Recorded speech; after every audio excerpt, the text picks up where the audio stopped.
नमस्कार, India voice देख रहे हैं आप। मैं हूं आपके साथ रिया डंगवाल। बुलेटिन की शुरुआत करेंगे इस वक्त की बड़ी खबर के साथ। सबसे पहले बात कर लेते हैं लखनऊ की।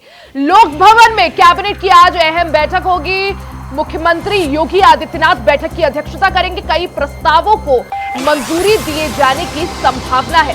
विकास परियोजनाओं के कई प्रस्तावों को आज मंजूरी मिलेगी। तो एक बड़ी खबर आपको बता दें, आज लखनऊ लोक भवन में योगी कैबिनेट की अहम बैठक होगी। मुख्यमंत्री योगी आदित्यनाथ कैबिनेट बैठक की अध्यक्षता करेंगे। तमाम कैबिनेट मंत्री इस बैठक में मौजूद रहेंगे। कई प्रस्तावों को इस बैठक में मंजूरी मिलने की संभावना है। तो यूपी के विकास को किस तरह से गति दी जाए, इसको देखते हुए आज कैबिनेट बैठक में कई प्रस्तावों को मंजूरी मिल सकती है। कई प्रस्तावों पर मोहर लग सकती है। विकास परियोजनाओं के कई प्रस्तावों को आज मंजूरी मिलने की संभावना है। यानी लखनऊ लोक भवन में आज योगी कैबिनेट की अहम बैठक। इस बैठक की अध्यक्षता मुख्यमंत्री योगी आदित्यनाथ करेंगे। तमाम कैबिनेट मंत्री इस बैठक में मौजूद रहेंगे। इस दौरान कई प्रस्तावों को मंजूर किए जाने की संभावना है। विकास परियोजनाओं के कई प्रस्तावों को आज मंजूरी मिलेगी। यानी कई सारे जो प्रस्ताव है, जो अहम प्रस्ताव है, वो कैबिनेट के सामने रखे जाएंगे। इस दौरान कैबिनेट से जो प्रस्ताव पास होंगे वो आगे बढ़ाए जाएंगे। लखनऊ लोक भवन में कैबिनेट की आज अहम बैठक। मुख्यमंत्री योगी आदित्यनाथ कैबिनेट की आज अहम बैठक होगी। इस दौरान सीएम योगी आदित्यनाथ बैठक की अध्यक्षता करेंगे।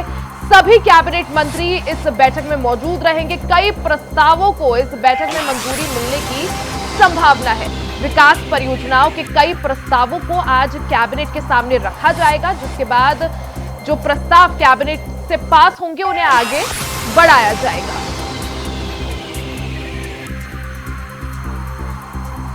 लखनऊ लोक भवन में योगी कैबिनेट की आज अहम बैठक। सीएम योगी आदित्यनाथ की अध्यक्षता में ये कैबिनेट बैठक होगी। इसमें सभी कैबिनेट मंत्री मौजूद रहेंगे। इस दौरान कई प्रस्तावों को मंजूरी मिलने की संभावना है। ज्यादा जानकारी के लिए सीधा रुख कर लेते हैं ब्यूरो चीफ प्रियम पाठक का। प्रियम पाठक, जिस तरह से आज लखनऊ लोक भवन में कैबिनेट की अहम बैठक होने वाली है, कितनी देर में बैठक शुरू होगी, और साथ ही आपसे ये भी जानना चाहेंगे कौन कौन से ऐसे प्रस्ताव हैं जो आज कैबिनेट के सामने रखे जा सकते हैं। रिया, देखिए, बिल्कुल आज योगी कैबिनेट की एक अहम बैठक जो है वो बुलाई गई है और ये बैठक शाम को 4:30 बजे आज होनी है। लोक भवन में ये बैठक होगी, क्योंकि सीएम अभी गोरखपुर में है और वहां से जब वो लखनऊ आएंगे उसके बाद शाम में ये बैठक जो है वो लोक भवन में आयोजित की गई है, जिसमें कैबिनेट के सभी जो सदस्य हैं वो मौजूद होंगे। और माना जा रहा है आज इस कैबिनेट बैठक में 1 दर्जन से अधिक विभागों के अलग अलग जो प्रस्ताव हैं उनको रखा जा सकता है और उनको उसमें आज मंजूरी मिल सकती है। खास तौर पर माना जा रहा है पर्यटन से जुड़े हुए, नगर विकास से जुड़े हुए और ऊर्जा से जुड़े हुए जो अलग अलग प्रस्ताव हैं उनको आज इस बैठक में रखा जा सकता है। हालांकि इसको लेकर अभी ऑफिशियली जानकारी जो है वो शेयर नहीं करी गई है। जैसे ही कैबिनेट बैठक होगी उसके बाद में बाकायदा ब्रीफिंग करके बताया जाएगा कि कौन कौन से प्रस्ताव थे जिनको आज कैबिनेट बैठक में रखा गया, किन किन प्रस्तावों को मंजूरी मिली है और उन प्रस्तावों के जरिए आने वाले समय में क्या कुछ परिवर्तन जो है वो देखने को मिलेगा। तो आज की ये बैठक कई मायनों में इसीलिए अहम भी मानी जा रही है और अब से मैच कुछ देर बाद शाम के समय करीब 4:30 बजे जो ये बैठक है वो लोक भवन में आयोजित होगी। बिल्कुल प्रियम, जिस तरह से आपने बताया कि 4:30 बजे का समय है जब कैबिनेट की बैठक की जाएगी। प्रियम, जिस तरह से आपने अभी भी कहा कि हालांकि क्या कुछ प्रस्ताव रहेंगे वो ऑफिशियली प्रेस कॉन्फ्रेंस के दौरान बताया जाएगा, लेकिन अगर माने कि यूपी के विकास को और गति देने के लिए और जिस तरह से 10 सीटों पर आगे उपचुनाव होने हैं, आज क्या कुछ अहम प्रस्ताव रखे जा सकते हैं और किन अहम प्रस्तावों को आज मंजूरी? देखिए, अलग अलग विभागों के अलग अलग प्रस्ताव जो है वो कैबिनेट बैठक में जो है वो रखे जाते हैं और एक समान प्रक्रिया के तहत जो है वो संचालित होता रहता है। लेकिन उसका कोई ऐसा नहीं कि बाई इलेक्शन से जोड़कर बहुत कुछ ऐसा उसमें खास रहने वाला है। जरूर सरकार के ध्यान में इस बात को जरूर रहता है कि जो चूंकि बाई इलेक्शन है आने वाले समय पर, तो उसका क्या कुछ इम्पैक्ट रहेगा। क्योंकि मुद्दों को गिनाने की बात हो, चाहे फिर वहां पर विकास की परियोजनाओं को लेकर बात हो, तो उनको वहां पर कैसे गिनाया जाएगा, कैसे जनता के बीच में रेखांकित किया जाएगा, तो इसको लेकर जरूर चर्चाएं होती हैं और इस बात को ध्यान में रखा जरूर जाता है। लेकिन फिलहाल आज की जो कैबिनेट बैठक है उसमें अलग अलग विभागों के जो ये प्रस्ताव है वो रखे जाएंगे। देखना होगा जरूर कैबिनेट बैठक के बाद में कि जो प्रस्ताव रखेंगे क्या उन प्रस्तावों का आने वाले बाई इलेक्शन से कोई रिलेशन हो सकता है या नहीं, या सरकार की जो समान एक प्रक्रिया है जिसके तहत पूरी कार्यप्रणाली जो है वो संचालित होती रहती है, तो उसी के तहत आज की भी जो कैबिनेट बैठक है वो आयोजित हुई। बिल्कुल, यानी 4:30 बजे का ये समय और उसके बाद कैबिनेट बैठक के दौरान क्या कुछ प्रस्ताव रखे जाते हैं उस पर सभी की निगाहें रहेंगी। प्रियम, बहुत बहुत शुक्रिया आपका जानकारी के लिए। तो आज सीएम योगी आदित्यनाथ की अध्यक्षता में यूपी कैबिनेट की बैठक होगी। लोक भवन में कैबिनेट बैठक का आयोजन होगा। इस दौरान कई प्रस्ताव कैबिनेट के सामने रखे जाएंगे। खबरों में आगे बढ़ते हैं, बात लखनऊ की कर लेते हैं। सपा अध्यक्ष अखिलेश यादव ने बीजेपी पर जमकर निशाना साधा है। अखिलेश यादव ने कहा कि एक था बिना हिसाब किताब का केयर फंड, जनता ने जिसका नाम रखा अनफेयर फंड। बीजेपी का भ्रष्टाचार, सबका पैसा गए डकार। तो आप ये पोस्ट देख सकते हैं। इस दौरान अखिलेश यादव बीजेपी पर जमकर निशाना साधते हुए दिख रहे हैं। उन्होंने एक पोस्ट साझा किया है जिसमें वो भारतीय जनता पार्टी पर भ्रष्टाचार को लेकर तंज कसते हुए नजर आ रहे हैं। अखिलेश यादव ने साफ तौर पर लिखा है कि एक था बिना हिसाब किताब का केयर फंड, जनता ने जिसका नाम रखा अनफेयर फंड। बीजेपी का भ्रष्टाचार, सबका पैसा गए डकार। तो आप देख सकते हैं किस तरह से पीएम केयर फंड को लेकर अखिलेश यादव यहां पर बीजेपी को घेरते हुए नजर आ रहे हैं। समाजवादी बैंक बैलेंस और 39 करोड़ को लेकर यहां पर भारतीय जनता पार्टी पर अखिलेश यादव निशाना साधते हुए नजर आ रहे हैं। अब बात कर लेते हैं राजधानी दिल्ली की। दिल्ली से बड़ी खबर, हरियाणा में अब नया राजनीतिक गठबंधन दिखेगा। जी हां, दुष्यंत चौटाला और चंद्रशेखर आजाद अब हाथ मिलाने वाले हैं।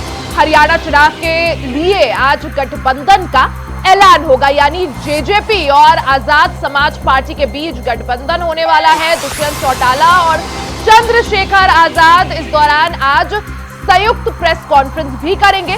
पोस्ट कर दुष्यंत चौटाला ने इस गठबंधन की जानकारी दी है। 2 बजे कॉन्स्टिट्यूशन क्लब में दोनों नेता प्रेस वार्ता करेंगे।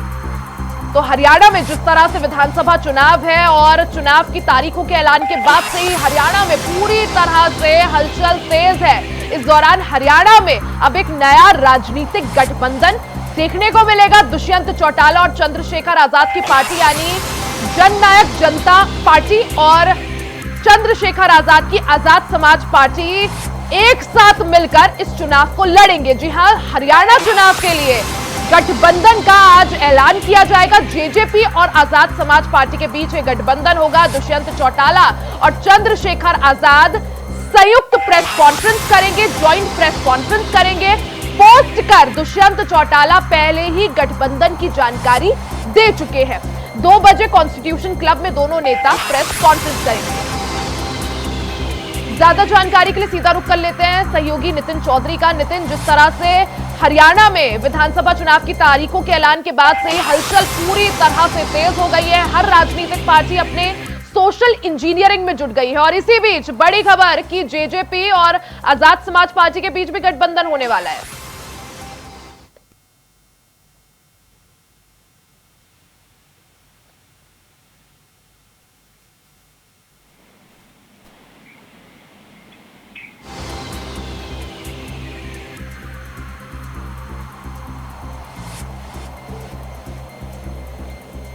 तो हरियाणा में अब नया राजनीतिक गठबंधन दिखेगा। दुष्यंत चौटाला और चंद्रशेखर आजाद की पार्टी एक साथ मिलकर ये चुनाव लड़ेंगे। हरियाणा चुनाव के लिए आज गठबंधन का ऐलान होगा। जेजेपी यानी जननायक जनता पार्टी और आजाद समाज पार्टी के बीच गठबंधन होगा। दुष्यंत चौटाला और Chandrashekhar Azad joint press conference कर आज गठबंधन का ऐलान करेंगे। हालांकि पोस्ट कर दुष्यंत चौटाला पहले ही गठबंधन की जानकारी दे चुके हैं। 2 बजे कॉन्स्टिट्यूशन क्लब में दोनों नेता प्रेस कॉन्फ्रेंस करेंगे।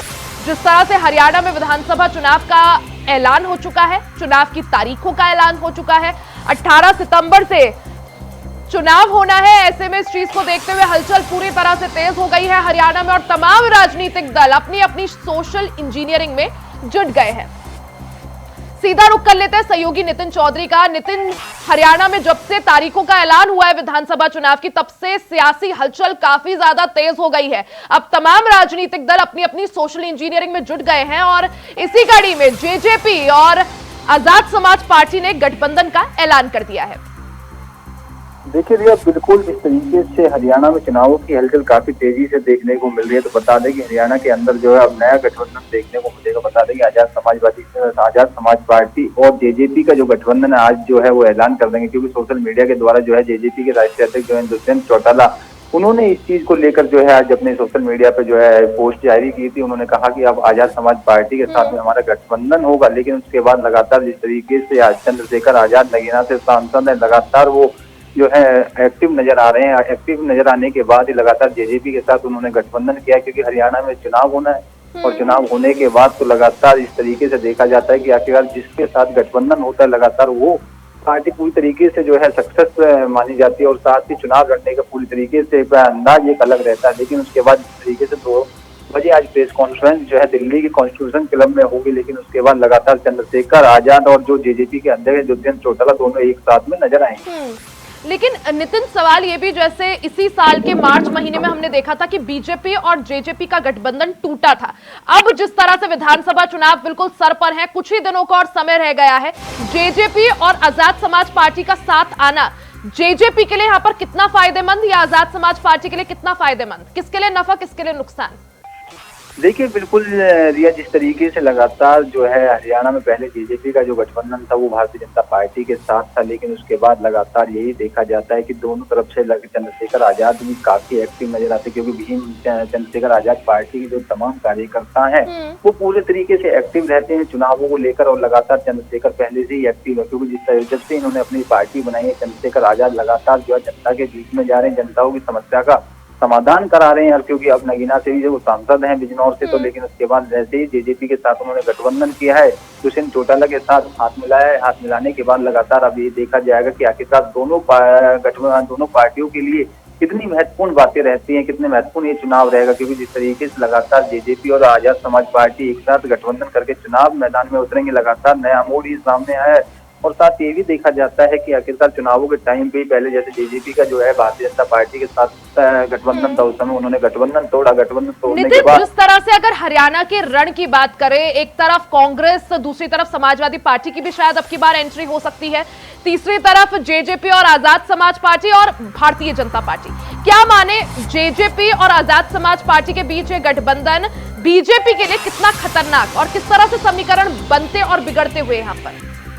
देखिए बिल्कुल जिस तरीके से भारतीय जनता पार्टी भी वहाँ हरियाणा में चुनाव लड़ रही है, तो वहाँ बात की जाए समाजवादी पार्टी और कांग्रेस का पहले से ही गठबंधन है उत्तर प्रदेश के अंदर। लगातार जो सीट शेयरिंग की बात कांग्रेस और सपा के बीच में चल रही है, लेकिन उसके बाद लगातार यही देखा जाता है कि आजाद समाजवादी पार्टी और लास्ट जेजेपी की जो पार्टी है, क्योंकि जिस तरीके से देखा जा रहा है लगातार, क्योंकि इसमें जो है पूरी तरीके से दलित वोट बैंक को जुटाने के लिए आजाद समाज पार्टी जो लगातार दलित लोगों के साथ उनके साथ में है, लगातार उनको देखा जाता है कि दलित वोटों को किस तरीके से जो है लुभाना पड़ेगा। लगातार उसी को देखते हुए दुष्यंत चौटाला ने जो है आजाद समाज पार्टी के चंद्रशेखर आजाद से जो है हाथ मिलाया और पार्टी के साथ गठबंधन किया। गठबंधन पूरी तरीके से ये जो है सक्सेस होता है नहीं होता, ये तो आने वाले चुनावों के टाइम पे ही पता लगेगा, क्योंकि जिस तरीके से देखा जा रहा था उस समय से लगातार बिल्कुल, यानी जेजेपी और आजाद समाज पार्टी के बीच का ये गठबंधन कितना रंग लाता है, इसके लिए इंतजार करना पड़ेगा। फिलहाल आज 2 बजे के करीब प्रेस कॉन्फ्रेंस कर, ज्वाइंट प्रेस कॉन्फ्रेंस कर गठबंधन का ऐलान होगा। नितिन, आप नजर बनाए रखिएगा। बहुत बहुत शुक्रिया जानकारी के लिए।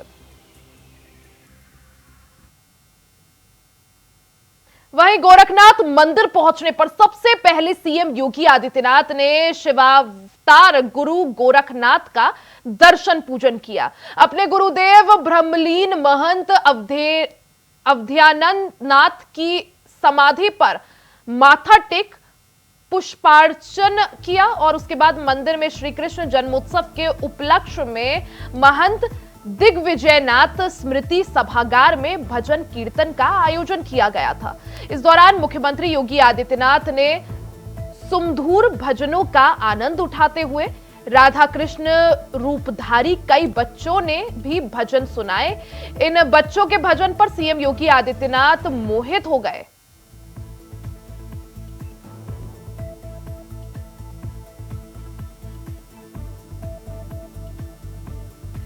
तस्वीरें आप देख सकते हैं। बीते दिन जन्माष्टमी के मौके पर मुख्यमंत्री योगी आदित्यनाथ गोरखनाथ मंदिर पहुंचे थे। इस दौरान मंदिर में श्री कृष्ण जन्मोत्सव के मौके पर महंत दिग्विजयनाथ स्मृति सभागार में भजन पूजन और भजन कीर्तन का आयोजन किया गया था। तस्वीरें आप देख सकते हैं।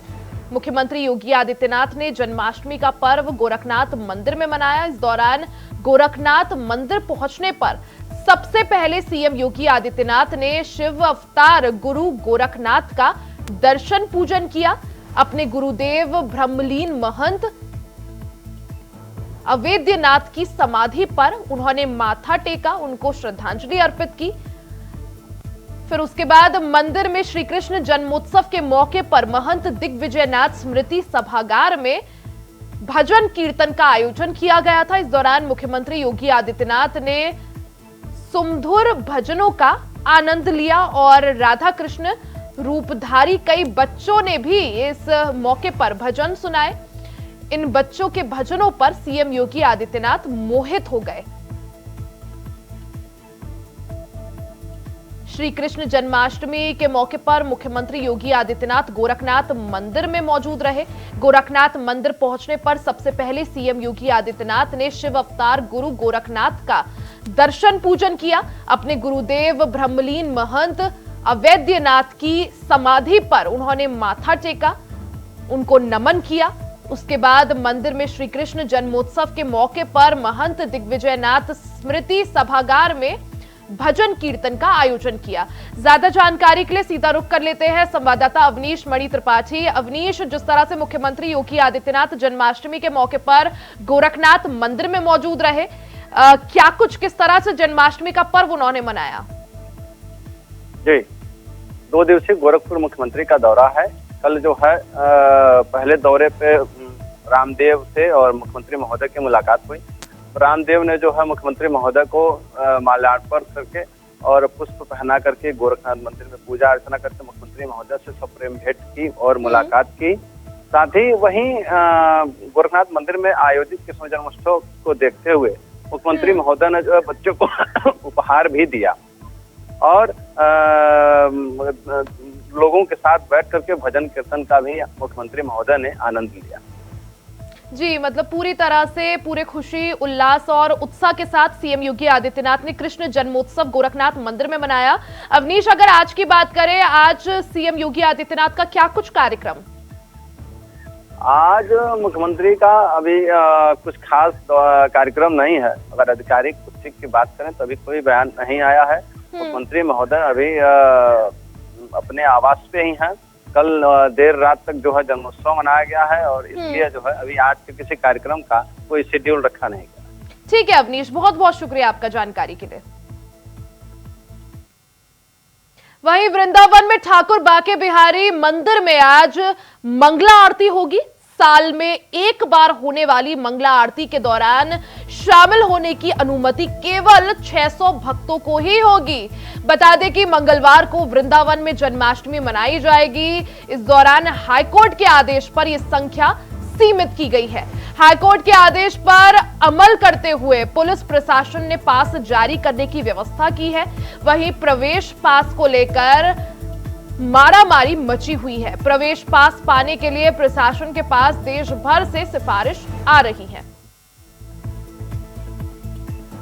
फूड पॉइजनिंग के शिकार हुए हैं, जिसमें कुछ बच्चे हैं, कुछ फीमेल हैं, कुछ जेंट्स हैं, जिन्होंने जो कुट्टू के आटे के जो पकौड़े बनते हैं वो खाए हैं। ये करीबन 7-8 बच्चे हैं, बाकी के मेल और फीमेल हैं।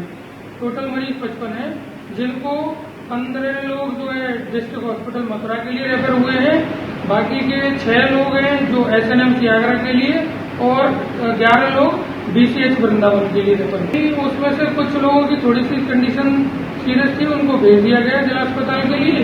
बाकी का कुछ यहाँ पे इलाज हुआ है, कुछ सही होकर रेफर हो गए। एक तरफ जहां योगी सरकार जनता के दुख में हर संभव मदद करने की बात करती है, लेकिन बस्ती जिले में सरकार का कोई असर नहीं दिख रहा है। सरयू नदी का जलस्तर रौद्र रूप धारण कर तेज हो गया है कि कटान तेज हो गई है। इस दौरान कई सारे जो आसपास के गांव हैं, ऐसे आधे दर्जन गांव का अस्तित्व मिटने की कगार पर है। वहीं गांव को सरयू नदी कब अपने आगोश में ले ले, ग्रामीणों की नींद उड़ गई है। इस दौरान महुआ पार कला गांव में लगभग दर्जन भर घरों को अपने आगोश में सरयू नदी ने ले लिया है, जबकि ग्रामीण पलायन कर बंधे पर ठिकाना बनाने को मजबूर है।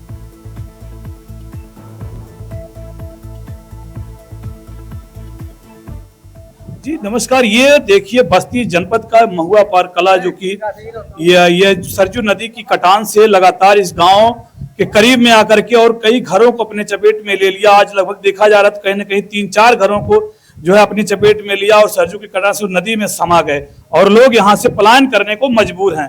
तो हम इनसे बात करेंगे आखिर कितने दिनों से यहाँ ये लोग रह रहे थे और ये मकान कितने दिनों से था, कितने गांव का ये मकान, मतलब ये गांव में कितने मकान है और कितने लोग यहाँ, इन लोगों का अब सहारा क्या होगा और अभी तक प्रशासन से इनको क्या सुविधाएं मिली हैं। अगर प्रशासन अगर समय से अगर यहाँ अगर आया होता और इस पर कार्रवाई की होती, मतलब इसकी इनकी मदद किया होता तो आज ये दिन इन लोगों को देखना नहीं पड़ता।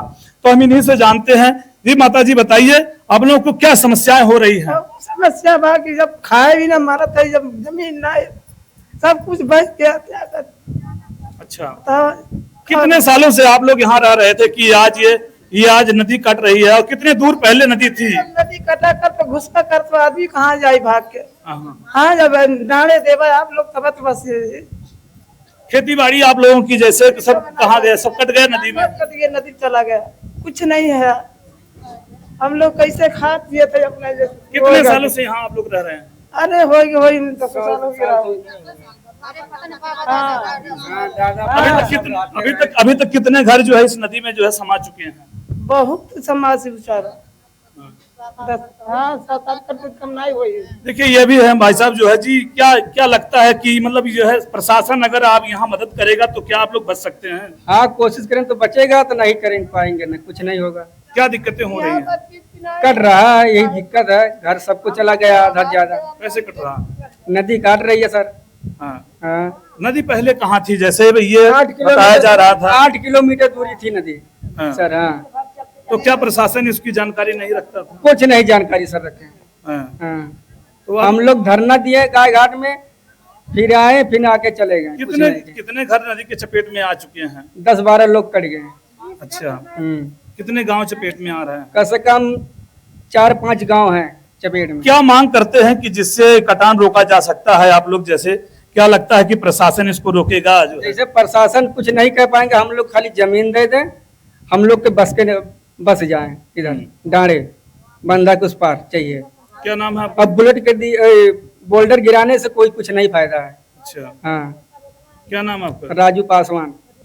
ये लगातार घर भी कट कर गिर गया है और ये देखिए लगातार इसमें पेड़ पौधे सारे जो है समा रहे। कितने हम जानते हैं लगभग कई बीघे खेत जो है इसमें चले गए, जो कि आप लोगों का जो राशन पानी इसमें जो पैदा होता था ये सब चले गए, समा गया सरयू नदी में।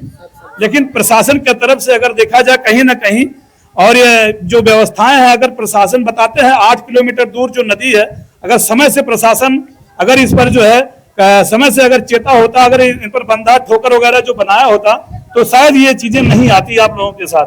क्यों?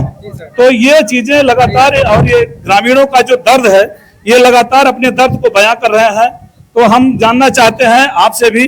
जी बताइए क्या लगता है आपको कि यहाँ पर जो है कटान लग रही है, कटान कब से थी? क्या प्रशासन को सूचना नहीं था?